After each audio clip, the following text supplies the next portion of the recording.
lalagyan ng power saver. Yung power consumption ng isang desktop, yung basic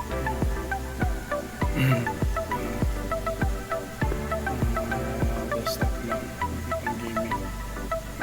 Pag-umpisa nito, so ito is personal. So kanina naging 80 watts siya, normal yung power consumption ng desktop ko, mga 80 watts. So fluctuate, so mababa siya ng 65, 70 to 80, pero mostly 70, 80 watts. Kung nilagyan ko siya ng power saver, mga ilang minuto, ayan, bumaba na ng 40. Ayan o, 39, ayan.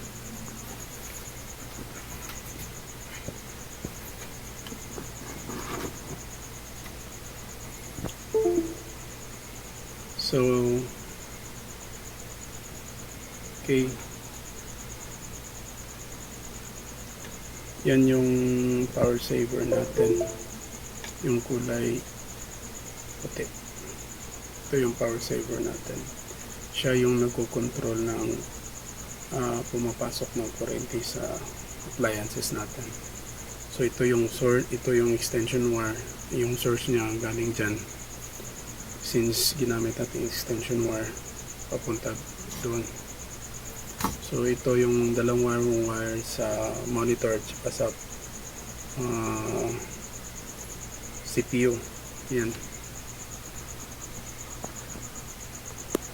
Ayan, yung sa pisonet to kinuha ko para gagamitin ko as personal dito sa sari-sari store ng asawa.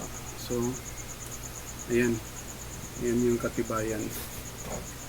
So ayan, ito yung extension wire.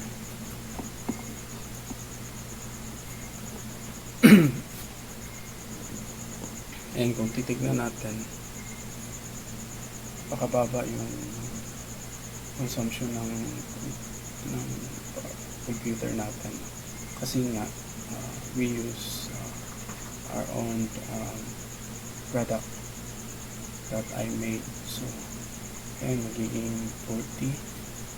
Ayan, ikita natin hindi nga siya tumaas ng 80 watts. Ayan, 39, 40. Ayan, makikita mga ilang minuto. Tingnan natin. Makikita naman natin dito. Computer. Ayan.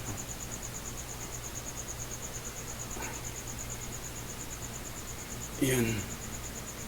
So, ito yung power saver natin.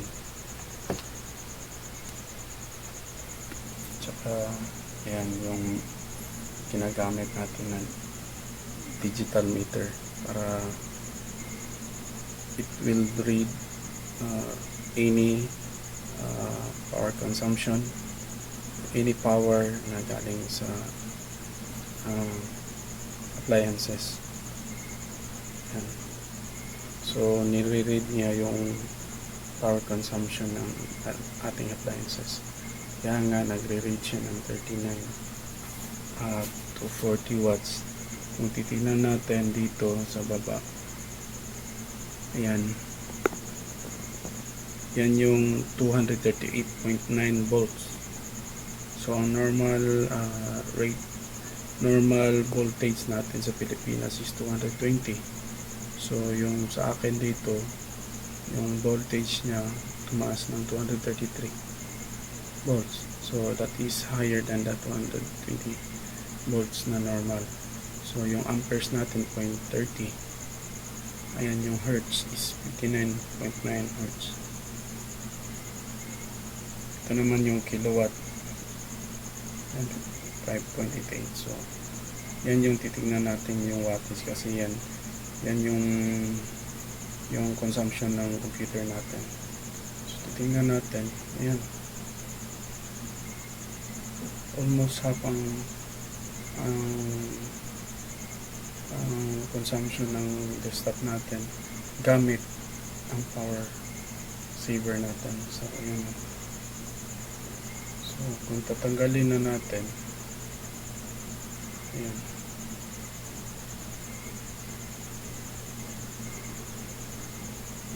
tumaas na naman siya. Okay. So tatanggalin yung power saver natin.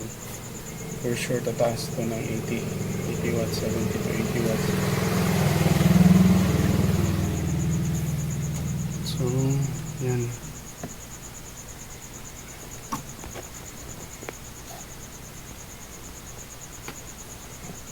So ayan o, tumaas na. Nung tinanggal ko, ayan o, natanggal ko na siya. So yan, tingnan natin, tumaas talaga siya.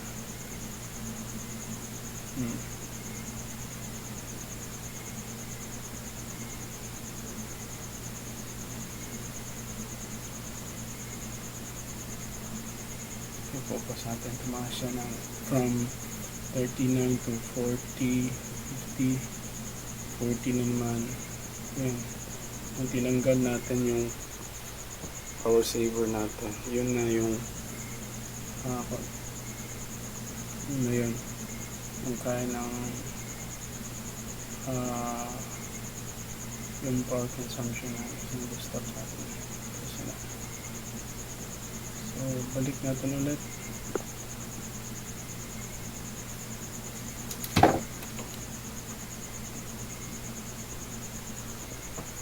Yan.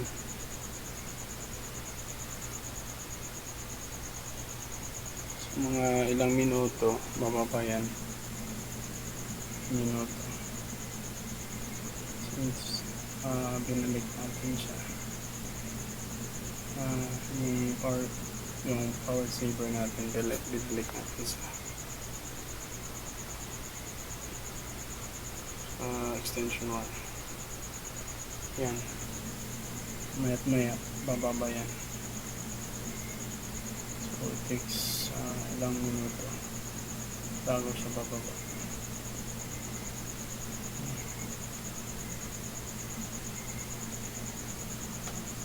Ayan, baba na.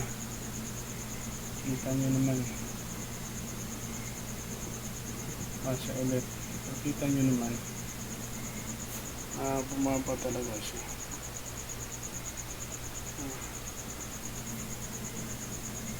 Magta-touch siya sa 40 watts.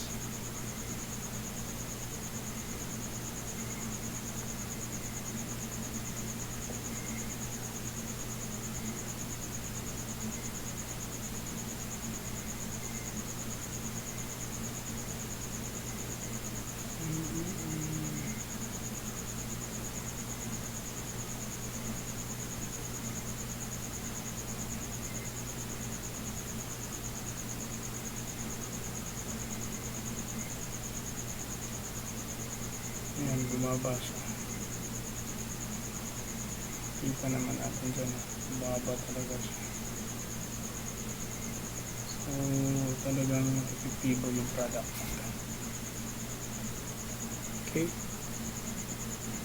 Okay. Like and subscribe, guys. And don't forget to comment and click the notification bell for more videos.